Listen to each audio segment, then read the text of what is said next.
नमस्कार दोस्तों, मैं हूं एडवोकेट दीपेंद्र सिंह और आप देख रहे हैं लीगल लाइफ यूट्यूब चैनल।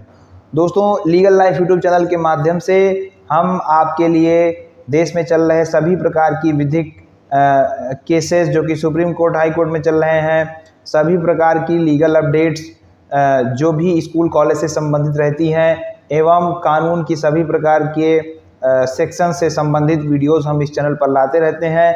तो अगर आपने हमारे चैनल को अभी तक सब्सक्राइब नहीं किया है तो ज़रूर हमारे चैनल को सब्सक्राइब कर लें, और अगर आपको यह वीडियो अच्छा लगता है तो ज़रूर वीडियो को लाइक करें।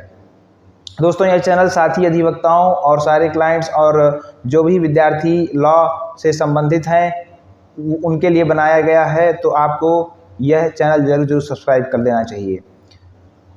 दोस्तों, आज हम जिस वीडियो को लेकर आए हैं वह है सबसे चर्चित वीडियो जो इस समय चल रहा है। जो भी छात्र एलएलबी करके प्रैक्टिस करना चाहते हैं या एलएलबी कर रहे हैं और वो प्रैक्टिस मतलब कि अपना थोड़ा करके प्रैक्टिस भी कर रहे हैं, या फिर वो 5 साल से प्रैक्टिस करने में लगे हुए हैं, ठीक है।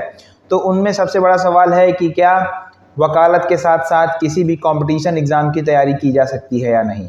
दोस्तों, एक वकील के नाते मैं अपना अनुभव आपसे शेयर करूंगा। मेरे साथी वकील भी इसी पेशोपस में इसी सवाल से जो है बहुत परेशान रहते हैं और हमको कई सारे कमेंट्स भी आते हैं, ठीक है। तो आज हमने सोचा कि इस पर एक वीडियो ज़रूर बनाया जाए। तो दोस्तों, मेन मुद्दा है कि क्या वकालत के साथ किसी भी एग्ज़ाम, गवर्नमेंट एग्ज़ाम की तैयारी की जा सकती है। दोस्तों, आजकल गवर्नमेंट एग्ज़ाम में काफ़ी ज़्यादा कंपटीशन बढ़ गया है, तो तैयारी करना भी बहुत ही एक कठिन स्टेज हो गया है, ठीक है। तो इसमें पहला पॉइंट, जो पहला सब्जेक्ट मैटर है हमारा, वो ये है कि लॉ रिलेटेड एग्ज़ाम्स, मतलब कि ऐसे एग्ज़ाम्स जो कि कानून से ही संबंधित हैं, कानून की पढ़ाई से संबंधित हैं। अगर आप उनकी तैयारी कर रहे हैं तो क्या आप उसके साथ जो है वकालत के साथ उनकी तैयारी कर सकते हैं। तो देखिए, इसमें ज़रूर आप उनकी तैयारी कर सकते हैं दोस्तों, कोई दिक्कत की बात नहीं है। बस ये है कि उसमें आपको कुछ पॉइंट्स का ध्यान रखना पड़ेगा। जैसे कि नंबर 1 का पॉइंट है वो है कि जो भी आप वकालत में पढ़ें, जिन सेक्शंस को भी आप पढ़ें, चूँकि आप लॉ का एग्ज़ाम की तैयारी कर रहे हैं तो सेक्शंस तो भाई हर उसके लगेंगे। तो जो भी आप वकालत में सेक्शंस पढ़ें, सीआरपीसी के पढ़ें, आईपीसी के पढ़ें, या फिर मान लीजिए एविडेंस एक्ट के पढ़ें, या फिर मान लीजिए कि आप कोई कॉमर्शियल लॉ का या फिर कॉन्ट्रैक्ट का पढ़ें, कोई भी सेक्शन पढ़ें तो उसका गहन अध्ययन करें, केस में उसको लगाएं, बहुत अच्छे तरीके से अपनी प्रैक्टिस करें, तो आपको वह सेक्शन बहुत अच्छे तरीके से याद हो जाएगा और एग्ज़ाम के लिए आपको अलग से नहीं पढ़ना पड़ेगा। अब दोस्तों, बी पॉइंट में यह है कि हमारा जो छोटे सेक्शंस होते हैं, जो कम यूज़ होने वाले सेक्शंस होते हैं, सॉरी छोटे नहीं, जो कम यूज़ होते हैं, जो कि हमको केस में नहीं मिलते हैं अपने, जब हम वकालत कर रहे होते हैं या सीख रहे होते हैं, तो उनको हमको किताब से पढ़ना चाहिए, उनके बारे में वीडियोस देखना चाहिए, ठीक है। उनके सवाल लगाने चाहिए, ज़्यादा से ज़्यादा हमको उनको प्रैक्टिस करने की कोशिश करनी चाहिए, क्योंकि जो लॉ रिलेटेड एग्जाम्स होते हैं उनका क्या होता है, उनमें सब कुछ आता है दोस्तों। उनमें ऐसा नहीं है कि प्रैक्टिस का ही आएगा या फिर पढ़ाई का ही आएगा या फिर छोटे सेक्शंस आएंगे या फिर नॉन इम्पॉर्टेंट सेक्शंस आएंगे, उसमें कुछ भी पूछा जा सकता है, इसलिए आपको पूर्ण रूप से तैयार होना चाहिए, ठीक है। तो ये तो बात हो गई। अब क्या है दोस्तों, जो अदर सब्जेक्ट्स होते हैं, जैसे मान लीजिए कि हिंदी किसी में पूछा जाता है, किसी में इंग्लिश, किसी में जीएस, किसी में कुछ भी पूछा जाता है, तो उसको आप अलग से तैयारी करें, उसकी फोकस होकर तैयारी करें, ठीक है।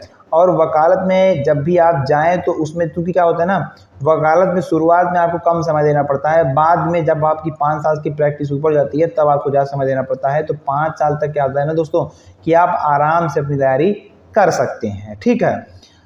अब अगर आप तैयारी कर रहे हैं तो PYQ वगैरह भी लगा लें, ठीक है, और बढ़िया तरीके से आप तैयारी भी करते जाएं और वकालत भी करते जाएं। देखिए, 10 से 5 कोर्ट का टाइमिंग है, आप आराम से अपने कोर्ट में 10:30 बजे पहुंचिए, 4:30 बजे वहां से चले आइए और राउंड द क्लॉक अपनी पढ़ाई को कंटिन्यूअसली तैयारी करिए। तो उसमें क्या होगा ना कि आपका मनोबल बढ़ेगा और एग्ज़ाम जैसे जैसे आपका नज़दीक आएगा तो उसके नज़दीक आते आते आपकी तैयारी पूरी हो जाएगी और आप एग्ज़ाम को भी निकाल लेंगे। तो ऐसी कोई बात नहीं होती है कि तैयारी नहीं हो सकती है, आपके मन के ऊपर डिपेंड करता है। तैयारी ज़रूर आप कर लेते हैं और कई लोगों ने किया है और निकाला भी है, ठीक है।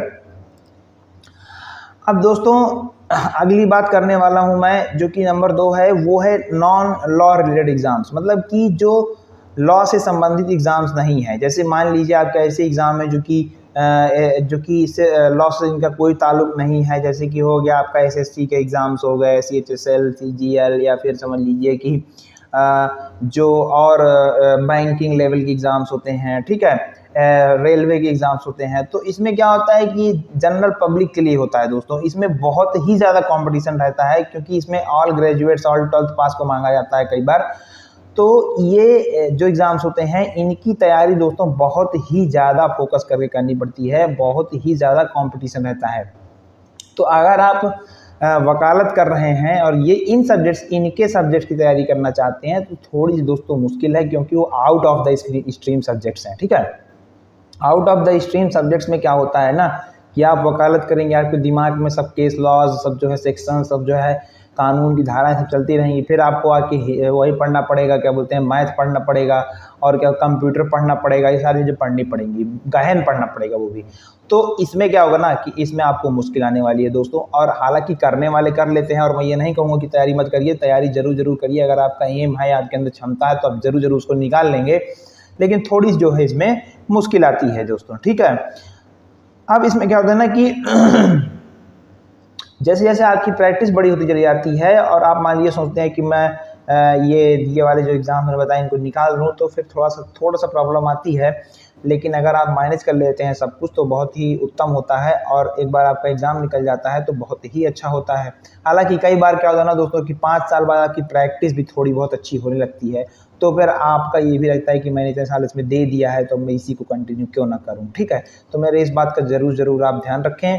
और अगर आपको वीडियो अच्छा लगा है तो वीडियो को लाइक करें। जिन भी दोस्त तैयारी कर रहे हैं या फिर मान लीजिए वकालत करना चाहते हैं, उनके जब मन में कोई भी सवाल आता है ऐसा, तो आप अगर हमारा वीडियो देखते हैं तो उनको हमारा वीडियो सजेस्ट करें और हमारे साथ बने रहें। मिलते हैं आपसे अगले वीडियो में, तब तक के लिए धन्यवाद।